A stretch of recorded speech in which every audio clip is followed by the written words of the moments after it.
पावा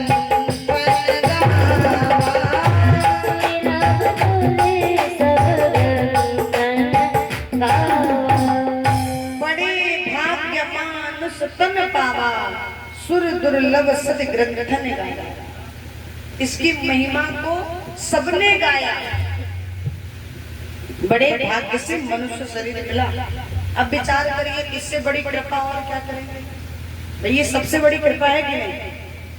पहली बात हम 84 लाख योनियों में भटकने से बचाया भगवान ने। कहाँ भेज दिया? मनुष्य योनि। और यहाँ भेजने के बाद भी सुंदर हाथ करते एक एक पुर्जा बढ़िया बनाया है। अगर एक भी गड़बड़ हो जाए तो अगर आज के समय में देखा जाए ना तो हमारा यदि मनुष्य का स्वास्थ्य बढ़िया है ना, स्वास्थ्य शरीर में कुछ कोई बीमारी नहीं है ना, तो ये सबसे बड़ी संपत्ति है।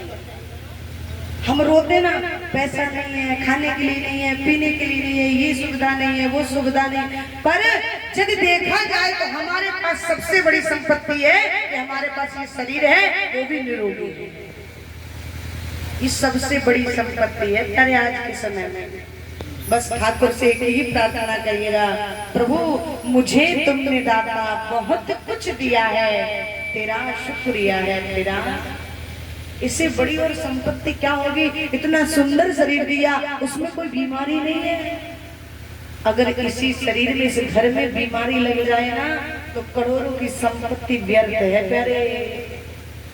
इसलिए सुबह शाम उस ठाकुर का धन्यवाद किया करें, प्रभु तूने सब कुछ दिया, कोई कमी नहीं।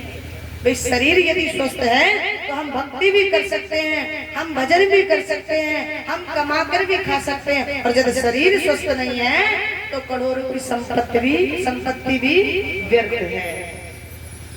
इसलिए जब जब ठाकुर के सामने जाइएगा बस एक ही प्रार्थना, प्रभु बहुत कुछ दिया है, बस ऐसे ही चलता करता रहूं, तेरा भजन करता रहूं और मुझे कुछ नहीं चाहिए। बोली बातें में हरिलाल की जय हो, बोली राधा रानी सरकार की जय हो।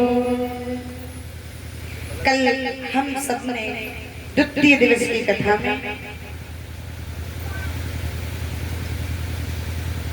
4 वेद 6 शास्त्र 18 पुराण की कथा को श्रवण किया।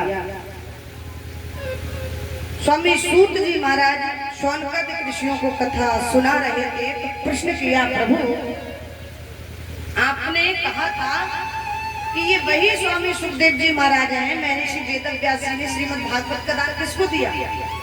कल सुना था ना आप लोगों ने। श्रीमद् भागवत कथा को किसको प्रदान किया? महर्षि वेदव्यास जी, स्वामी सुखदेव जी महाराज। तो ये वही स्वामी सुखदेव जी महाराज हैं। जब राजा परीक्षित को 7 दिवसीय मृत्यु का साथ लगा तो बड़े बड़े संत जन ये निर्णय नहीं कर पाए थे कि 7 दिन में मरने वाले को क्या करना चाहिए। ये स्वामी सुखदेव जी महाराज पहुंचे और जाकर ऐसी भगवत कथा सुनाई, ऐसी भगवत कथा सुनाई कि महाराज 7 दिन के बाद परीक्षित को भगवान के दिव्य पार्षद विमान लेकर आ गए। परीक्षित कहाँ गए? भगवान के धाम। इतना कहा, देखिए ध्यान दीजिएगा, इतना कहा ही था। मैं हमेशा कहती हूँ कि कोई भी कथावाचक कथा कहता नहीं। कौन कहलवाता है? कौन कहलवाता है? सामने बैठे हुए श्रोता। कौन कहलवाता है? सामने बैठे हुए श्रोता। यदि श्रोता मन लगाकर भावुक होकर कथा सुनते हैं ना तो कथावाचक कथा से कथा निकलता है, अंदर से कथाएं निकलती हैं, नहीं निकलती। तो यहाँ पर कहा कि ये वही स्वामी सुखदेव जी महाराज थे। तुरंत शौनकादिक ऋषियों ने बात पकड़ ली और कहा, प्रभु क्या हम सुखदेव जी उन जिनकी बात की ना आपने अभी परीक्षित की, क्या हम परीक्षित के बारे में कुछ जान सकते हैं? परीक्षित का कैसे साथ लगा, कैसे मोक्ष हुआ, थोड़ा उनके ऊपर भी प्रकाश डालें। इसी को कहते राम कथा के ते अधिकारी और जिनको सत्संगत अधिकारी। जिनको कथा से प्रेम होता है वही मेरे ठाकुर की कथा के अधिकारी होते हैं।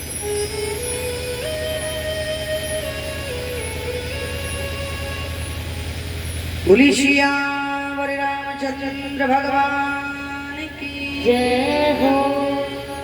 बोली राधा रानी सरकार की जय हो।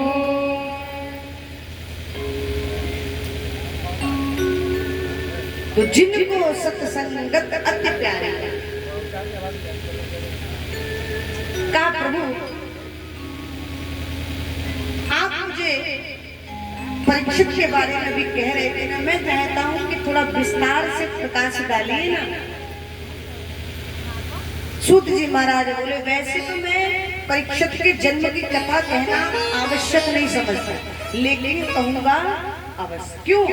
क्योंकि जिस मनुष्य की, जिस जीव की कथा परमात्मा की कथा से जुड़ जाती है, फिर उस जीव की कथा परमात्मा की कथा से कम नहीं।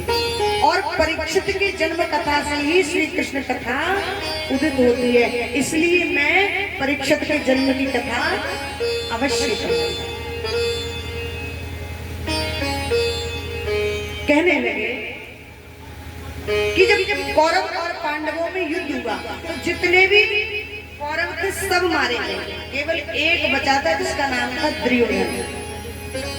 और महाराज उस दुर्योधन की भी जंघा को भीम भैया ने अपनी गदा से तोड़ दिया। पड़ा रहता था, पड़ा पड़ा वो चिल्ला करता था, लेकिन मन में तो ईर्ष्या का भाव था ना पांडवों के प्रति। अब जंघा को जब तोड़ा तो हुआ क्या महाराज की दुर्योधन के मित्र था जिसका नाम था अश्वत्थामा, जो कि गुरु द्रोणाचार्य जी का पुत्र था। क्या बात है भैया? अच्छा अच्छा। बोली श्री रामचंद्र भगवान की जय हो। बोले राधा रानी सरकार की जय। और संतन के संग लाग रे तेरी अच्छी बनेगी, और अच्छी बनेगी तेरी किस्मत जगेगी। अच्छी बनेगी तेरी किस्मत बनेगी। अच्छी बनेगी तेरी किस्मत जगेगी। और हुए तेरो बड़ भाग रे तेरी अच्छी बनेगी। संतन के संग लाग रे तेरी अच्छी बनेगी। अब इसका अर्थ समझिएगा, संतन के संग लागने का मतलब ये नहीं कि संतों के साथ चले जाओ। जैसे यहाँ बैठकर आपको 7 दिन में जो जो बातें बताई जा रही है ना, उन बातों को अपने जीवन में उतारो। समझ रहे हैं ना? उन बातों को जो संत सदमार्ग बताते उस मार्ग पर चलना ही आपको संतों के साथ कहा गया। आएगा मीठी मीठी तालियों की सेवा करते हुए भाव गाएंगे और कहेंगे क्या? संतन के संग लाग रे तेरी अच्छी, संतन के संग लाग रे तेरी अच्छी बनेगी। संतन के संग लाग रे तेरी अच्छी बनेगी। संतन के संग लाग रे तेरी अच्छी बनेगी। अच्छी बनेगी तेरी किस्मत जगेगी। अच्छी बनेगी तेरी किस्मत जगेगी। अच्छी बनेगी तेरी किस्मत जगेगी। अच्छी बनेगी तेरी किस्मत जगेगी। जय हो। हरि बोल। तेरी अच्छी बनेगी। है तेरो बल भाग्य रे तेरी अच्छी बनेगी। ताली से हरि बोल।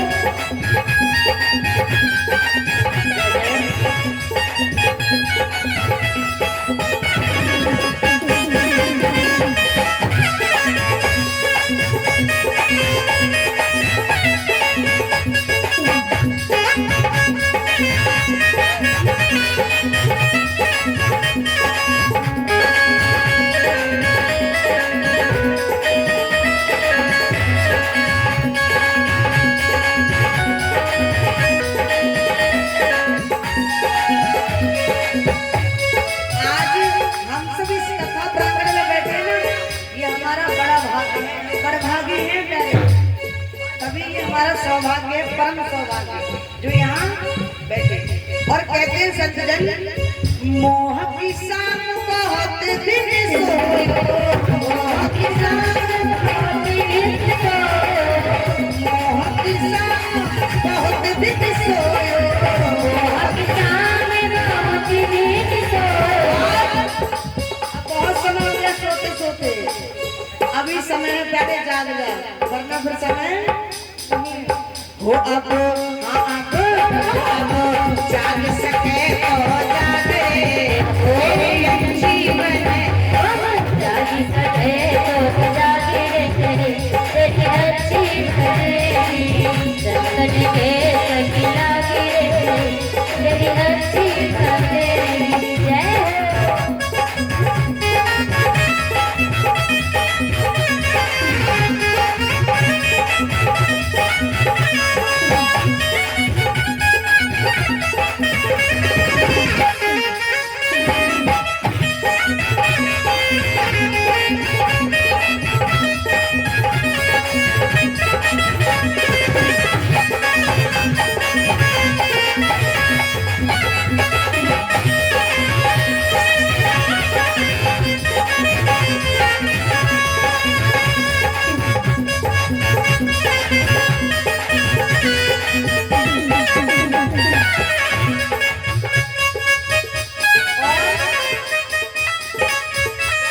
बताया कि यदि संतों के शरण में चले जाएंगे तो होगा क्या।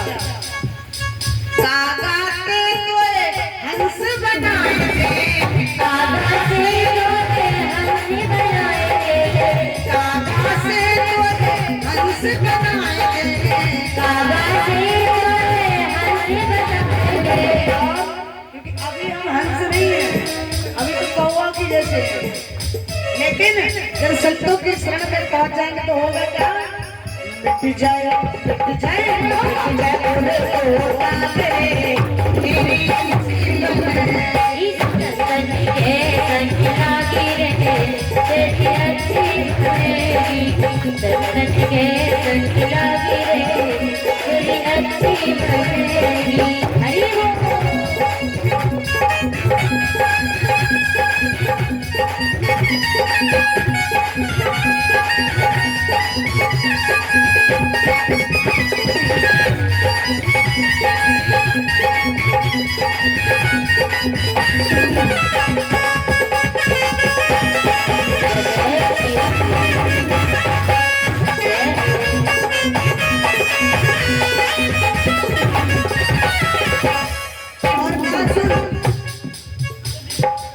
प्रभु जी की बन गई प्रहलाद जी की बन गई, प्रभु जी की बन गई, प्रहलाद जी की बन गई।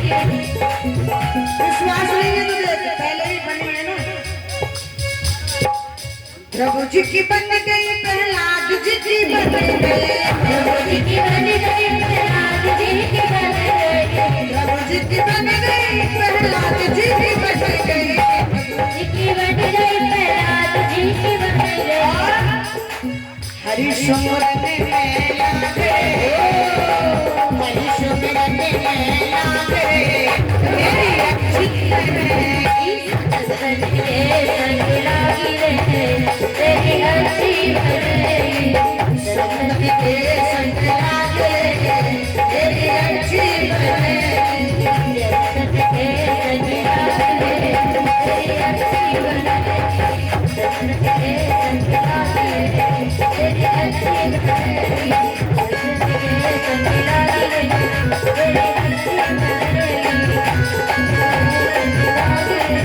तेरी अच्छी बनेगी।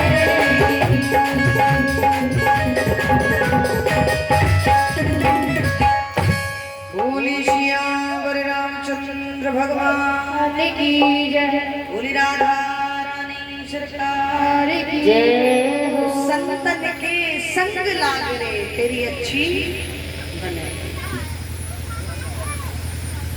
कुछ पता नहीं है कहां से कहां उठाकर भगवान बिठा दे। अब मैं निवेदन करना चाहूंगी सभी से, थोड़ा शांति का नाम, कोई भी वार्ता ना करे। बोली सियावर रामचंद्र भगवान की जय।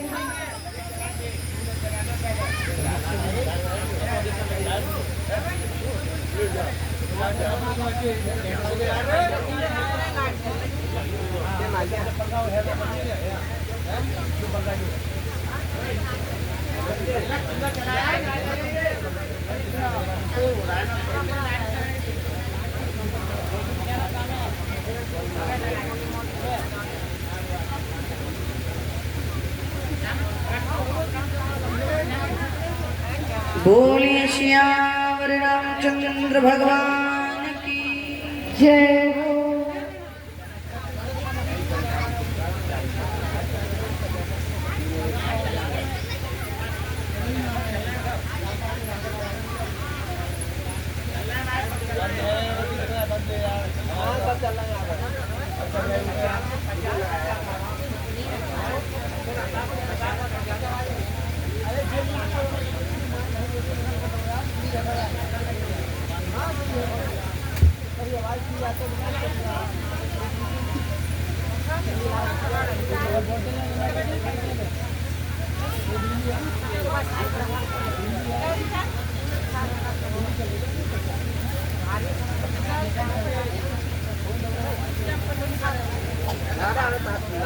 कैसे बंद कर दिया?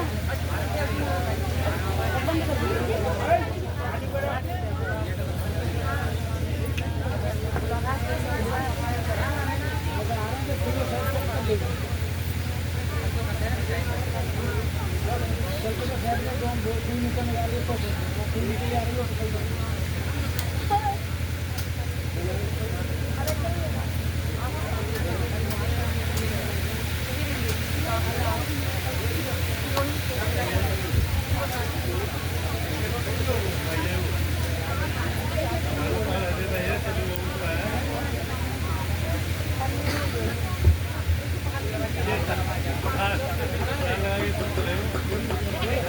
बोली सियावर रामचंद्र भगवान की जय।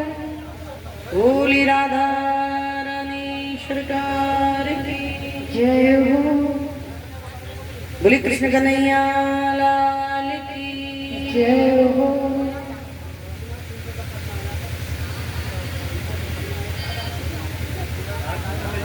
चल गया कूलर चल गया आपका ना। पहले ये चलाओ भैया, कथा तय शुरू होगी। तो ये लोग बोलते हैं तो फिर हमारा मन विचलित हो जाता है।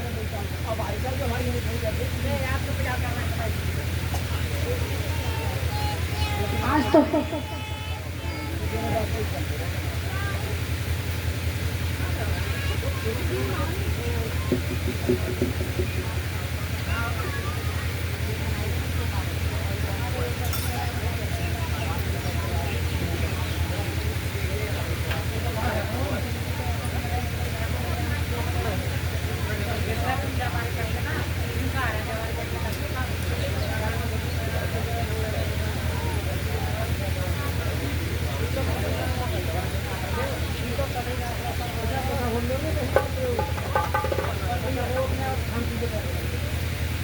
हाँ आप लोग बैठ जाए, सब लोग आप सब इधर आके बैठ जाओ।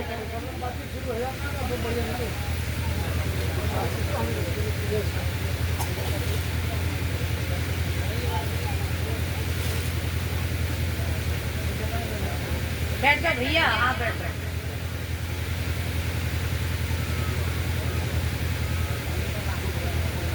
बोली सियावर रामचंद्र भगवान की। कहाँ कह रहे थे दादा?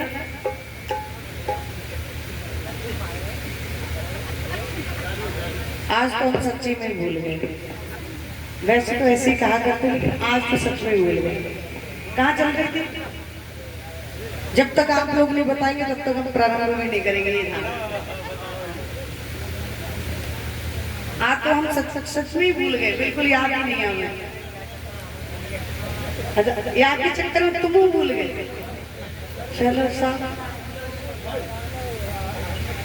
बोली सियावर रामचंद्र भगवान की। तो मैं कह रही थी कि दुर्योधन बचा था। यही चल रही थी ना। और भीम भैया ने अपनी गधा से उसकी एक जंगा को तोड़ दिया, पड़ा रहता था, कथा यही चल रही थी ना। और तुम्हारी जैसे हम भूल जाए तो,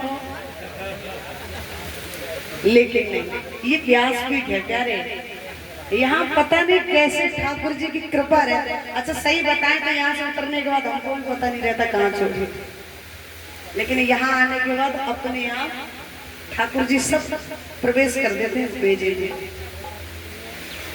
तो दुर्योधन के पास द्रोणाचार्य जी का पुत्र था जिसका नाम था अश्वत्थामा पहुंच गया। उसने उसकी स्थिति को देखा और कहा ये दुर्गति किसने की? पितृवर्ग। आप मुझे बताइए, मैं अभी जाकर के उसको दंड दूंगा, नाम बता दीजिए। बोले नाम क्या बताऊं? वो पांडव है ना, भीम है ना, भीम, उसने अपनी गधा से मेरी जंगा पर प्रहार किया और मेरी जंगा टूट गई। अच्छा ये बताओ तुम क्या चाहते हो? बोले मैं ये चाहता हूँ कि आज ही पांचों पांडवों को समाप्त कर दिया गया। बोले पांचों पांडवों को आज खत्म कर दिया गया। मुस्कुराकर बोला लो अभी गया और अभी आया, इतना सा काम है, 5 पांडवों को खत्म करना है ना। दुर्योधन बोला बारे बा, इतना बड़ा योद्धा है तू कि अभी जाएगा और अभी समाप्त करके चला आएगा। अरे इतना बड़ा योद्धा होकर कहाँ छुपा रहा तू है? बड़े बड़े योद्धा चले गए, गुरु द्रोणाचार्य, पितामह भीष्म जैसे बड़े बड़े कृपाचार्य जैसे, हमको क्या पता था, तुझे ही बुलवा लेते। ये तो गाजर मूली समझ रहा है, जाएगा और खेड़ के ले आएगा। आप चिंता मत करो, आप यहाँ बैठो, अभी गया और यूं गया, यूं मार के आया। उधर जैसे ही गुरु द्रोणाचार्य जी का पुत्र जो था अश्वत्थामा, वो पांचों पांडवों की मृत्यु के भाव से गया, वहां पर देखा मेरे कन्हैया तो पांचों पांडवों की रखवाली में रहते थे रात और दिन। भगवान बोले अर्जुन, मध्य रात्रि का समय था, अर्जुन के नेत्र खुले, देखा तो कन्हैया पहरा दे रहे थे। बोले क्यों बात, क्या बात है कन्हैया, आप सोए नहीं? बोले ना जाने क्यों मुझे ये लगता है कि आज हम सबको इस स्थान पर नहीं सोना चाहिए। बोले मतलब? बोले मतलब कुछ नहीं, बस मेरा मन कहता है कि यहाँ से चल के हम कहीं और जगह सोते, क्योंकि भगवान जानते थे। और वहां से पांचों पांडवों को उठाकर ले गए, दूसरे स्थान पर पहुंचा दिया। वहीं पर ठीक उसी स्थान पर बराबर में द्रौपदी के 5 पुत्र सो रहे थे, जो दिखने में बिल्कुल पांडवों जैसे लगते थे। और महाराज अश्वत्थामा गया, उसने विचार नहीं किया, दिखने में बिल्कुल पांडव जैसे लगते, और जाकर के तनिक भी विचार नहीं किया, बारी बारी से पांचों के शीश काट दिए। कहते जाको राखे साइया मार सके ना कोई, और बाल नमा को कर सके जो जग बैरी। जिस पर मेरे कन्हैया की कृपा होती है, कहते ना जा पर कृपा राम की हुई और ता पर कृपा करे सब कोई। मेरे ठाकुर की कृपा है ना, उसको कोई बाल भी बांका नहीं कर सकता। जैसे पांचों के शीश काटे और चल दिया, फिर विचार किया कि मेरा मित्र भी यदि पूछेगा कि पांचों पांडवों को मारने का प्रमाण तो बताओ, तो मैं क्या दिखाऊंगा। इसलिए पांचों के सिर उठाकर एक बोरी में डाल दी, कम से कम दिखा तो दूंगा। और जाकर जैसे पहुंचा, कहिए मार दिए पांचों पांडव? बोले हाँ। बड़ी जल्दी प्रमाण के लिए सिर भी लेकर आया। शीशों को जैसे निकाल कर फटका, देखा महाराज आंखों से अश्रु बहने लगे दुर्योधन के, और बोला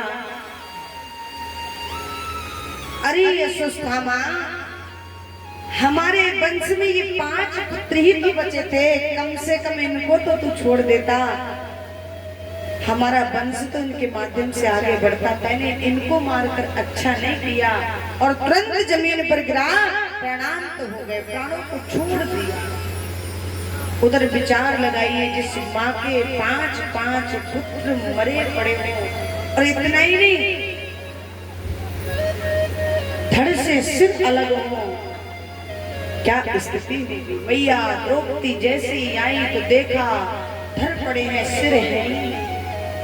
मैया रुदन करती है जोर जोर से, मानो ऐसी स्थिति मैया मैया की हो गई। जिस प्रकार से जेठ बैसाख की जो दोपहरी पड़ती है ना, जेठ बैसाख की दोपहरी में किसी हरी भरी बेल को काट कर यदि फेंक दिया जाए तो थोड़ी सी ही देर में कुम्हला जाती है। ठीक उसी प्रकार से मैया की वही स्थिति हो गई।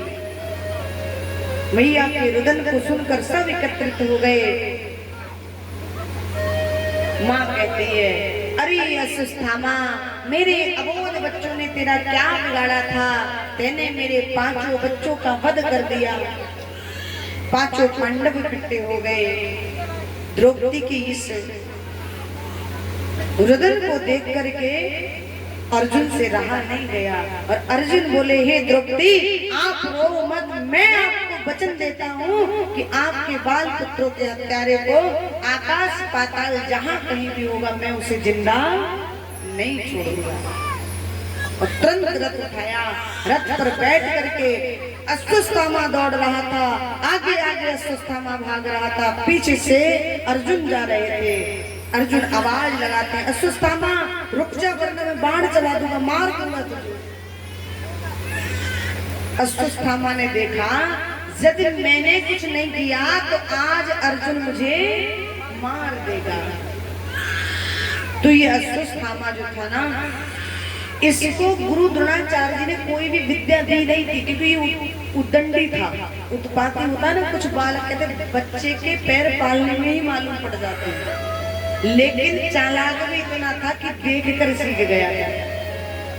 और उसने बिल्कुल भी विचार नहीं किया, तुरंत ब्रह्मास्त्र चला दिया। और जैसे ब्रह्मास्त्र का प्रयोग किया, महाराज उसकी काट नहीं जानता था, चलाना तो जानता था पर उसकी काट नहीं जानता। अच्छा, काट अर्जुन भी नहीं जानते थे। अब ब्रह्मास्त्र जैसी अग्नि फेंकता हुआ आ रहा था, अर्जुन ने देखा ब्रह्मास्त्र चला दिया, अब मैं नहीं बचूंगा। और महाराज घबराने लगे, कन्हैया के शरण में पहुंचे और कन्हैया से कहते, कृष्ण कि कृष्ण कृष्ण महामाय भक्त नाम अभयंकरा, तुम्हें को मैं माना नाम मपवर गो संस्कृते। कृष्ण कृष्ण महामायो भक्त नाम भयंकरा। प्रभु सामने से ब्रह्मास्त्र आ रहा है, मुझे जला करके भस्म कर देगा, और आप तो भक्तों की रक्षा करते हैं, प्रभु आप मेरी रक्षा कीजिए। भगवान मुस्कुराकर बोले, अरे अर्जुन, नाम तो तेरा भी आता है महारथियों में, बड़े बड़े योद्धाओं में नाम आता था ना अर्जुन का, फिर तुम इस ब्रह्मास्त्र से क्यों डर रहे हो? काट कर दो ना, आ रहा तो क्या करेगा तुम्हारा? कन्हैया बस यही तो है, मैं इस ब्रह्मास्त्र की काट नहीं जानता। भगवान मुस्कुराकर बोले, अर्जुन, यदि कोई किसान जंगल में पानी लगा रहा हो और जंगल में पानी लगाते लगाते खेत में उसके पांव में कांटा लग जाए, तो वो उस समय उस कांटे को किस चीज से निकालेगा? क्योंकि खेत में है और जैसे ही कांटा लगा तो इतनी सामर्थ्य नहीं रहेगी उसकी कि वो चल पाए, घर जाकर निकाल सके, तो उसको वही निकालना है। तो अब ये बताइए कि वो किसान उस कांटे को कैसे निकालेगा? बोले, कांटे को कांटे से ही निकाला जाता है, क्योंकि कभी कभी विष की औषधि भी विष होती है, और महाराज लोहे को लोहे से ही काटा जाता है। इसका मतलब यही है कि चला दो ब्रह्मास्त्र और शांत कर दो। तुम भी ब्रह्मास्त्र को चलाओ। इधर से अर्जुन ने चलाया और दोनों टकरा करके शांत होकर के गिर गए। जैसे ही दोनों ब्रह्मास्त्र शांत होकर के नीचे गिरे, भगवान ने कहा, अर्जुन पकड़ लो उस दुष्ट को। तुरंत दौड़ कर गए, अर्जुन ने केश पकड़ लिए और जैसे बालों को पकड़ा, घसीट कर रथ में डाला और आज उसी के पास ले जा रहे हैं जिसके 5 अबोध बच्चों का प्यारा बैठा है। ले जाकर के चरणों में डाल दिया। द्रौपदी देख, ये रहा तेरे बाल पुत्रों का प्यारा, जब तू ये कहे कि इसको जिंदा जलाकर मारना, जिंदा अग्नि देनी है ना, तो ये अर्जुन आज इसमें जिंदा अग्नि लगा दे। अगर तू ये कहे कि इसके टुकड़े टुकड़े कर शेर के सामने डालने हैं, तो मैं टुकड़े टुकड़े करके शेर के सम्मुख डाल दूंगा। तू ये कहे कि इसको जिंदा जमीन में गाड़ के कुत्तों को खिलाना है तो मैं कुत्तों को खिलाऊंगा, तू जो कहेगी ना वही होगा। आज तू बता, अब विचार करिए, जो मेरे कन्हैया की बहन हो, जिसको भगवान अपने मुख से कहते कि ये मेरी सखी है, ये मेरी बहन है, क्या उसके हृदय में दया का भाव नहीं होगा? द्रौपदी मैया ने कहा, अर्जुन मैं एक बात पूछना चाहती हूँ। बोले पूछो। कि ये बताओ, क्या अश्वत्थामा के वध करने से मेरे 5 पुत्र मुझे वापस मिल जाएंगे? अरे देवी, भला ये कभी ना हुआ है और ना कभी, जो चला गया वो फिर पुनः आता। तो फिर मैं ये कहती कि छोड़ दो, से कोई दंड मत दो, क्योंकि मैं एक माँ हूं और एक माँ ही जानती है कि माँ का दर्द क्या होता है। अर्जुन ने देखा कि द्रौपदी तो मना कर रही, युधिष्ठिर जी से पूछा, भैया आप बताओ क्या करें इसके साथ? युधिष्ठिर जी घबरा कर बोले, देखो भैया मैं नहीं कहूंगा, क्योंकि ब्राह्मण है, जो धर्म ग्रंथों में लिखा हो ना उसके माध्यम से चलना, मैं कुछ नहीं कहूंगा।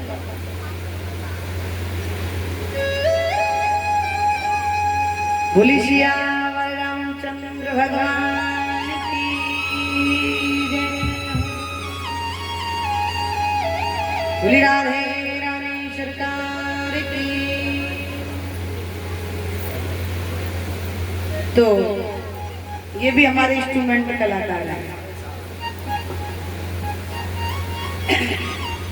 बोली राधे रानी सरकार की जय। कुर्सी ला दी, कुर्सी डलवा दो यहाँ, एक कुर्सी वर्मा।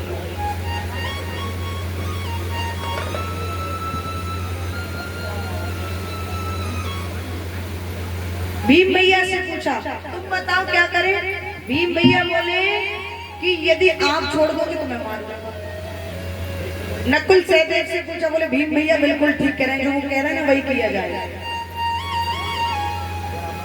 कोई कहता है मारो और कोई कहता है छोड़ो।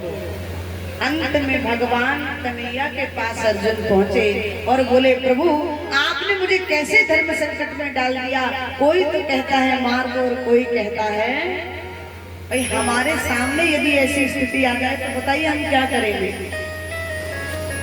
भगवान मुस्कुराकर बोले, एक बात कहूं अर्जुन, ब्राह्मण को मारना अपराध है और बाल हत्यारे को छोड़ना अपराध है।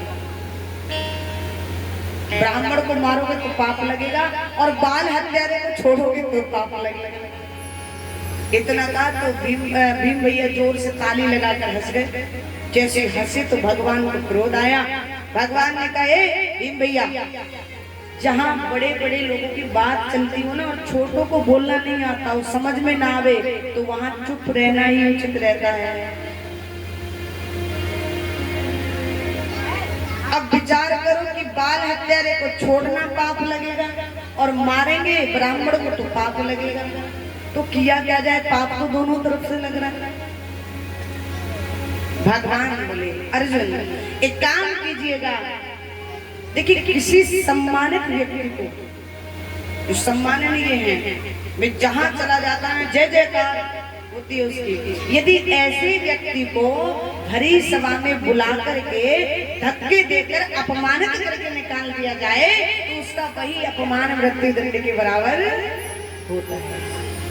तो वही किया गया अश्वत्थामा के साथ। माथे में जो कौष्टिक मणि थी उस मणि को निकाल लिया और महाराज धक्के देकर सभा से बाहर कर दिया। अब तो जैसे ही निकला, लेकिन कहते हैं नीच व्यक्ति जो होता है वो कभी नभता नहीं। आगे जाकर बोला, मेरा क्या कर लिया? मैंने तो पांचों के पांचों, भाई मेरा काम था वंश समाप्त करने का, मैंने तो कर दिया, मेरा भला क्या कर लिया?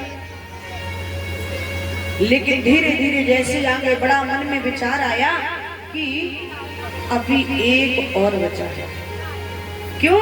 क्योंकि जब महाभारत का युद्ध हुआ था तो उस समय अभिमन्यु जब मारा गया, उसकी जो पत्नी थी ना उत्तरा, वो गर्भवती थी। इसका मतलब ये है कि कुछ समय बाद वो बच्चा जन्म लेकर आने वाला, उसको भी समाप्त किया गया और महाराज ब्रह्मास्त्र का प्रयोग पुनः कर दिया। जैसे ब्रह्मास्त्र का प्रयोग किया, उत्तरा मैया बेचैन होने लगी, घबराने लगी और दौड़ती दौड़ती कन्हैया के पास आई। कन्हैया, मैं आपसे निवेदन करती हूँ कि मेरे प्राण जाएं तो चले जाएं, पर मेरी कोख में जो शिशु है ना, जो बच्चा पल रहा है, जो पांडवों का वंशज है, आप उसकी प्राणों की रक्षा करिए। कि पाहि पाहि महायोगी देव देव जगतपते, नान्यं तद्वयं पश्ये यत्र मृत्यु परस्परम्, नान्यं तद्वयं पश्ये यत्र मृत्यु परस्परम्। कहा, मुझे लगता है कि मेरी मृत्यु निकट आ गई है, आप इस बच्चे की रक्षा कर लो। भगवान ने देखा और सूक्ष्म रूप से, एक रूप से तो वहीं खड़े रहे और एक रूप से सूक्ष्म रूप रखकर अंदर गर्भ में प्रवेश किया। अंदर जाकर भगवान ने सुदर्शन चलाया और जिस प्रकार से डॉक्टर पूछता है ना दवाई देने के बाद मरीज से, अब फायदा है, आराम है, भगवान भी वैसे ही पूछते, प्राणों की रक्षा। ये जो दृश्य था वो कौन देख रहा था? कुंती हुआ वहीं खड़ी हुई थी, ये सब दृश्य देख रही थी और बोली जैसे ही भगवान बाहर आए, प्रभु मुझे क्षमा कर दीजिए, क्योंकि मैं तो आज तक आपको अपना लाला समझती रही, अपना भतीजा मानती रही, लेकिन आज मुझे ही पता लगा, क्योंकि आज मैंने प्रत्यक्ष अपनी नेत्रों से देखा, अपनी आंखों से देखा है कि आप साधारण नहीं हो, आप तो परम पिता परमेश्वर। भगवान कहते नहीं हुआ, मैं कोई भगवान नहीं हूँ, मैं तो तेरा भतीजा हूँ ना, मैं तेरा लाला हूँ। जब ज्यादा कहा, भगवान को लगा आज हुआ ने जब मुझे भगवान कह ही दिया, तो एक काम करो, जिसकी जो मन में कोई इच्छा अभिलाषा है तो मांग लो, मैं आज सबका वर पूरा कर। ध्यान देना, युधिष्ठिर जी के पास गए भगवान, सबसे पहले बड़े हैं ना, मांगो भैया क्या चाहिए। युधिष्ठिर जी कहते हैं कन्हैया कुछ नहीं चाहिए, यदि देना चाहते हो तो जिस प्रकार से मैं अब तक सद्मार्ग पर चल रहा हूँ, धर्म के इस पथ पर चल रहा हूँ, बस मैं कभी भी इस मार्ग से, इस पथ से विचलित ना हूँ। भगवान ने कहा दिया है ऐसा ही हो, और हमारा मांगने वालों की लिस्ट में नंबर आ जाए तो है? हम तो ये देखते कब मांगने वालों की लिस्ट में नंबर आए और कब हम मांगना शुरू करें। यदि मांगने की विधि को सीखना है तो यहाँ पांडवों से सीखिएगा। अर्जुन के पास गए, अर्जुन तुम मांगो क्या चाहिए।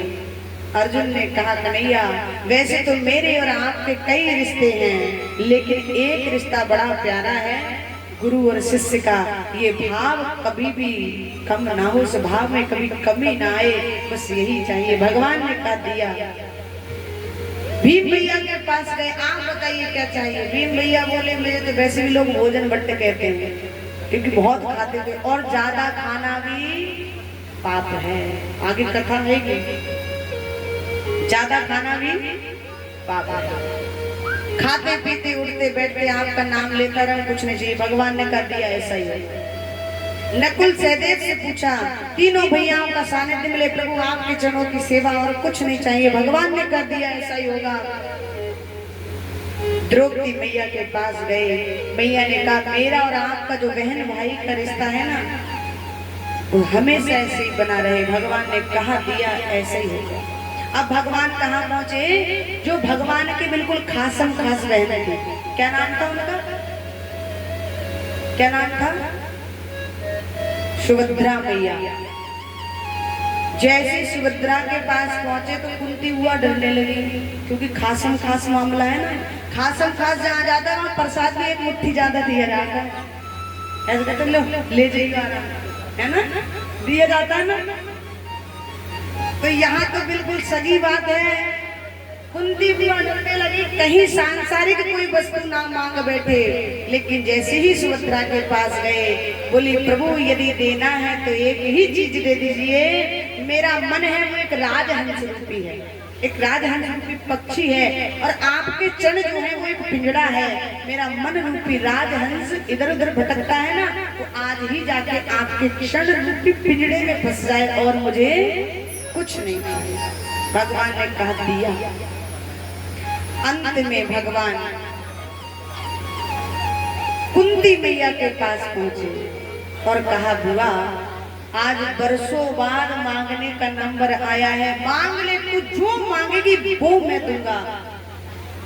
कुंती बोली, लाला सही बता, मैं मांगूंगी तू दे देगी, दे देगा? अरे बुआ तेरे मांगने में देरी हो सकती है पर मेरे देने में देरी। अगर आज तू ये कहे कि मुझे इंद्र का सिंहासन चाहिए तो मैं इंद्र का पद दे दूंगा। अगर तू ये कहे कि मेरा पद चाहिए तो मैं अपना पद दे दूंगा। तू ये कहे कि मुझे ब्रह्मा का सिंहासन चाहिए, ब्रह्मा जी भी घबराने लगे, इंद्र भी। अगर मांग लिया तो आज कन्हैया। कुंती बोली, सच बताओ, मैं मांगूंगी तुम दे दोगे? हाँ बुआ मांग तो सही। कुंती ने अपनी साड़ी की पल्लू को आगे कर दिया और बोली, यदि देना ही चाहते हो तो प्रभु दुख दे दो। क्या दे दो? इतना कहा, कन्हैया ने हाथों को पकड़ लिया। बुआ तेने आज बरसों बाद मांगने का नंबर भी आया तो दुख मांगे। क्या तूने पूरे जीवन कभी सुख देखा है? पूरा जीवन निकल गया दुख ही दुख में, कभी सुख की अनुभूति नहीं हुई। और आज भी जब मांगने का नंबर आया तो एक ही शब्द निकला, कन्हैया मुझे देना चाहते हो तो दुख दे दो। पर क्यों मांगा तूने दुख? कुंती बुआ कहती है, कृष्ण कि सुख के माथे सिल पड़े, सुख के माथे सिल पड़े, जो हरि हृदय ते जाए, बलिहारी वा दुख की, जो पल पल नाम रटाए। सुख के माथे सिल पड़े, ऐसे सुख के माथे तो मैं पत्थर मारती हूँ जिस सुख पे आने के बाद भगवान को लोग भूल जाते हैं, और ऐसे दुख को तुम्हें बार बार मांगती हूँ कन्हैया, कम से कम उस दुख में तेरी याद तो बनी रहती है। कहते नहीं है कि दुख में सुमरन सब करें पर सुख में करे ना कोई, और जो सुख में सुमरन करो तो दुख काहे को होए। जब विपत्ति आती है ना तब उसको याद करते हैं, थोड़ा चैन से दाल रोटी भी मिलने लग जाती है ना, तो फिर लोग ये नहीं देखते पीछे मुड़कर कि कौन भगवान है और कौन सा भगवान। कन्हैया यदि देना चाहते हो तो मुझे दुख दे दो। बोली सियावर रामचंद्र भगवान की जय, बोली राधा रानी सरकार की जय। भगवान बोले, बुआ पर तूने अपना जो मांगना था मांग लिया, पर मैं अब तुझे दुख नहीं दूंगा। देखिएगा भगवान थक गए थे उस दुख को देखते देखते, लेकिन एक भक्त कहता है कि मैं प्रभु अभी नहीं थका, तुम देना चाहते तो दुख दो मुझे। भगवान कहते, बुआ मेरे से अब तेरा दुख नहीं देखा जाता, क्योंकि जीवन पर्यंत जब से जन्म तूने लिया तब से दुख ही दुख उठाया। बोली सियावर रामचंद्र भगवान की जय, बोली राधा रानी सरकार की जय हो। तो कहा कुछ और मांग लीजिए। बोले तो एक काम कर दीजिए कन्हैया, आज तक जो मेरा मन इस संसार रूपी रिश्तों में बंधनों में फंसा रहा, ये भाई है, ये बहन है, ये पुत्र है, ये पिता है, ये संसार वाले हैं, ये मन का जो मोह है ना, ये डोरी जो है संसार से, आज ये डोरी टूट कर तुमसे लग जाए, तुम्हारे चरणों में लग जाए और मुझे कुछ नहीं चाहिए। भगवान ने कहा दिया ऐसा ही, सबको वरदान दिए उधर रात्रि हो गई। पितामह भीष्म जो थे वो भी सरसैया पर पड़े थे। अंतिम दिन था, अंतिम समय चल रहा था। भगवान को भी दर्शन देने थे। भगवान को लगा क्यों ना कुछ इनके माध्यम से, क्योंकि भगवान ने प्रयास भी किया था समझाने का युधिष्ठिर जी को, पर समझ में क्यों? क्योंकि जब तक कहने वाले के प्रति सुनने वाले का भाव नहीं होगा तब तक कुछ समझ में नहीं। अच्छा, आपने देखा है घर में चाहे कोई कितना भी बड़ा विद्वान हो जाए, पर घर वालों के सामने कोई बात कहेंगे ना तब तक तेरी बात को सुन लिया है, यही कहते हैं ना। तो युधिष्ठिर जी जो थे वो कन्हैया को अपना लाला समझते थे, तो लाला का भाव था, वात्सल्य भाव था। तो कन्हैया ने समझाने का प्रयास किया, पर समझ में भगवान को लगा यदि पितामह भीष्म के द्वारा समझाऊंगा तो निश्चित रूप से इनके हृदय में कोई ना कोई बात बैठेगी। आज पांचों पांडवों को लेकर द्रौपदी सहित भगवान पितामह भीष्म के पास सरसैया पर पड़े थे। रोम रोम में बाण लगा था, और जैसे ही पहुंचे भगवान को देख करके प्रणाम किया। मन ही मन, क्योंकि हाथ तो उठते नहीं। जैसे प्रणाम किया, आंखों से अश्रुधार बहने लगी, और देखकर भगवान ने कहा, दादा देखो तो सही, आपके पौत्र रहे हैं और ये राजा बन गए हैं। मैं ये कहता हूँ कि आपका तो इतने बड़े जीवन का अनुभव है, राजा के क्या क्या नियम होते हैं, किन किन नियमों का पालन करना चाहिए, आप अपने पौत्रों को बताओ। मुस्कुरा कर कहते, अरे कन्हैया क्या नहीं जानते हो आप, लेकिन यदि अपने से बड़ों को कोई सम्मान देना सीखे तो आपसे सीखे। पांचों पांडवों को देख करके पिता